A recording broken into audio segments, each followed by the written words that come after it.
Ko'pchilik qadimgi odamlarni faqatgina janglarda tosh va tayoqdan foydalanishgan deb o'ylashadi. Aslida bu narsa xato hisoblanadi. Chunki ular foydalangan qurollardan hattoki hozirgi generallar ham hayratda qolishadi. Keling shulardan hozir top 5 tasini ko'rib o'tamiz. 5-o'rinda zaharli o'qlar. Skif qabillari o'zlarining o'q uchlarini chirgan murda va ilon zahri aralashmasiga botirib foydalanishgan. O'q shunchaki dushmanni tirnab o'tishi bu dahshatli o'limga sabab bo'lgan. 4-o'rinda Arximed ko'zgular. Arximed shunchaki matematik bo'lmagan. U ulkan ko'zgular yordamida quyosh nurlarini bir nuqtaga jamlab, dushman kemalarini uzoq masofadan turib yoqib yuborgan. Hozirgi zamonaviy lazer qurollari aynan shu ixtirodan olingan. 3-o'rin Skorpion, Rim snayper miltig'i.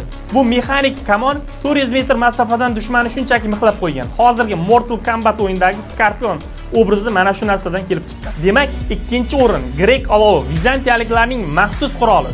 U dushman kemalarini yoqib yuborishda foydalanilgan. U suvga tegishi bilan o'chmagan, balki battar yongan. Uning tarkibi hozirgi kunda ham sirliligicha qolmoqda. Va nihoyat 1-o'rin va bu qurollarning ichidagi eng dahshatlisi Mo'g'ullarning o'lat bombasi. Oltin O'rda qo'shinlari Kaffa shahrini egallashda toshlardan emas, balki o'latdan o'lgan jasadlardan foydalanishgan. Katapulta yordamida jasadlarni shahar ichkarisiga uloqtirishgan va bu shaharda o'lat tarqalishiga sabab bo'lgan. Bu esa biologik qurolning amalda birinchi bor qo'llanishi edi. Esingizda qolmadimi? Hozir boshqatdan aytib beraman.